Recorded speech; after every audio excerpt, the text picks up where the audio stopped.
and that's how our weather looks like. It's unfortunate that certain places are receiving a lot of rain, Lundazi for instance, where we have floods, but obviously farmers are also busy ensuring that we have sufficient food for next year.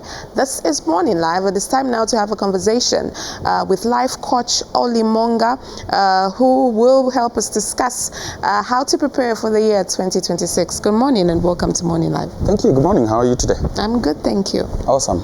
It's that time of the year when we make serious resolutions, or when we see posts when people talk about entering into deep reflection, and so people make all these New Year resolutions, do well in the first few weeks, and after that back to the usual.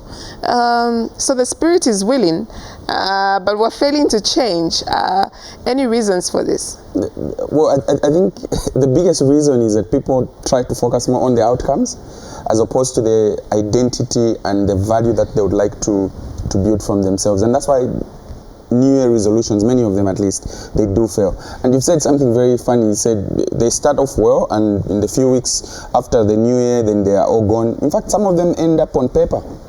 Someone will write everything they would like to become or would like to do, but before even the year begins, they actually fail to even start with the first one on the first day of the New Year. So ultimately, more than anything, people focus on the outcomes as opposed to identity, and that's why it fails.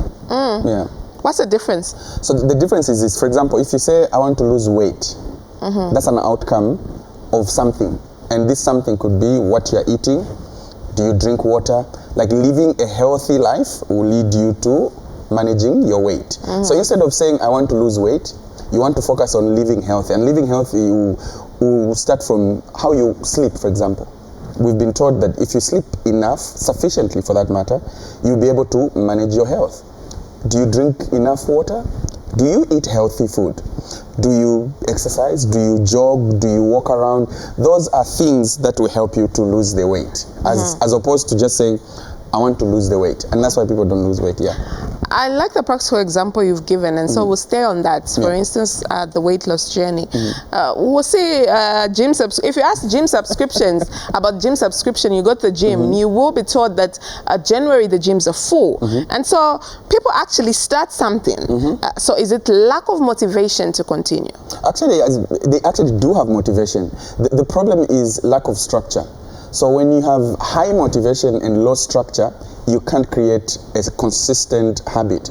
Now, habits are not created based off motivation. You can start a habit with motivation, but to maintain a habit, you need discipline, and discipline is embedded in structure.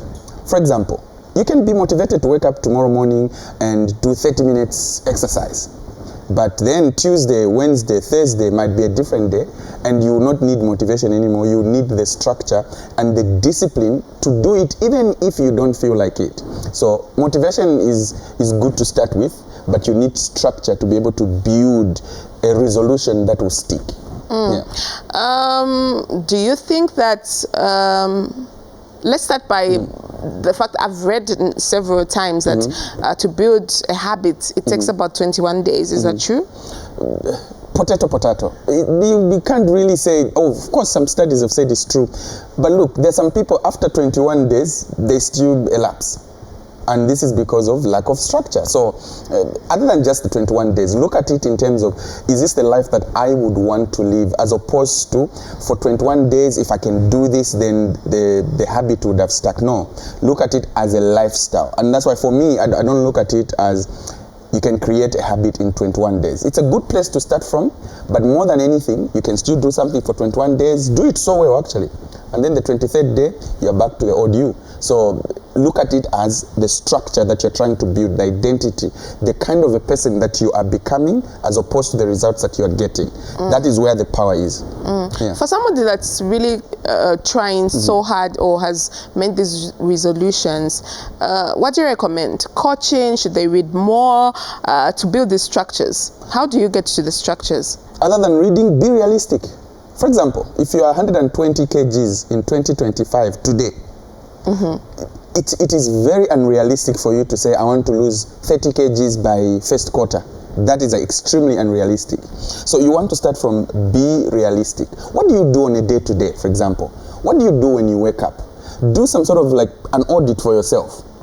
From there, then you can start with what you can manage. Because sometimes, you see, for example, when you go to the gym, you see other people doing certain exercises. You think you can do it, but they've been there for some time compared to you who's just walking in for the first time. So start at a point of you being honest with yourself, be realistic. What is it that you can manage?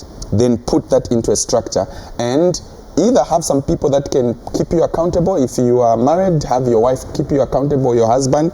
If you are not married, have your friends keep you accountable. Have your siblings keep you accountable.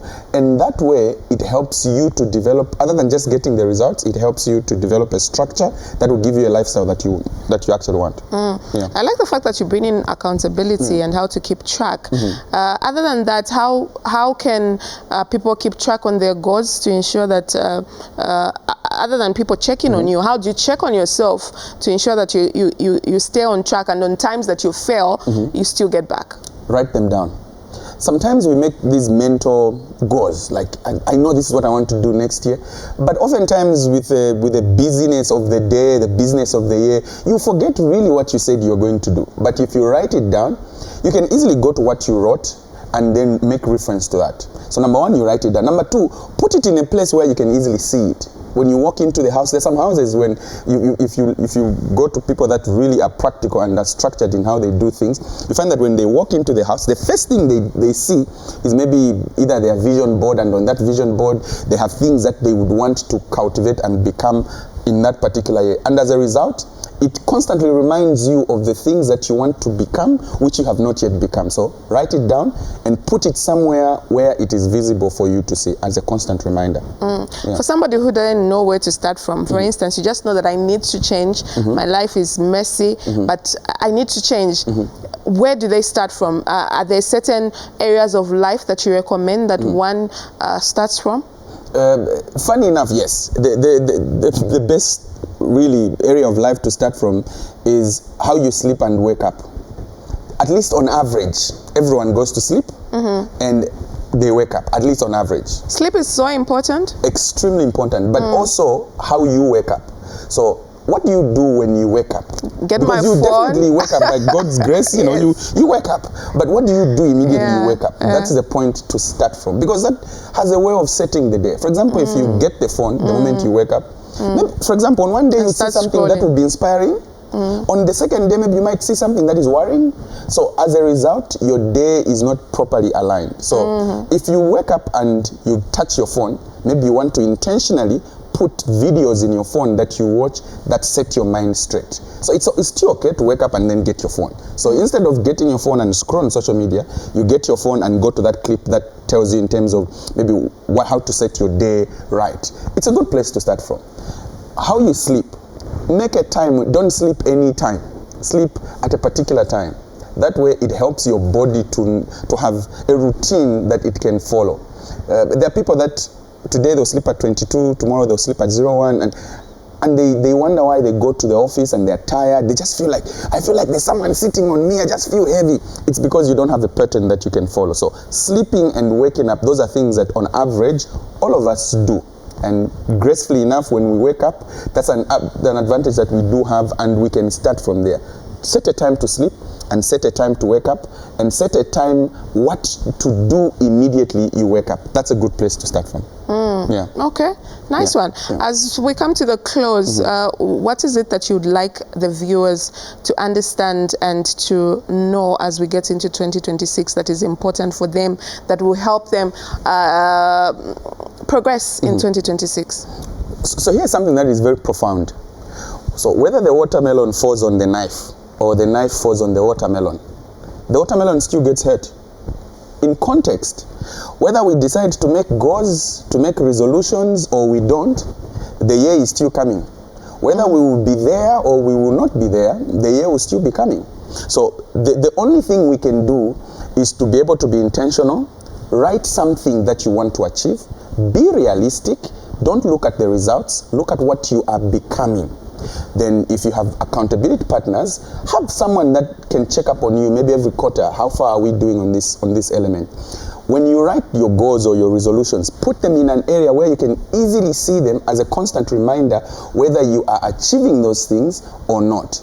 set a time to sleep. So vision boards actually work? They do work. And these are things, and in the digital space, you can do it on your phone. You can do it where you actually get physical papers and stick them somewhere on the wall in your house. Even when you are renting, that space is yours. So put those things on your wall and let them remind you of what you are becoming as opposed to the results that you are getting. So set a time to sleep, set a time to wake up, set what you do when you wake up. Aim at creating a lifestyle and not just getting the results. If we do that, I think 2026 will be far much better than this year. Yeah. Nice one. Thank you. you so much for your time and for sharing those nuggets of wisdom. Thank you so much. So we shall definitely see you in 2026. Thank you. I mean, we pray to God that we are here. Yes. Yeah, awesome. This is Morning Live. I do hope that you were able to get inspired by Coach Olly Moonga, giving us some wisdom.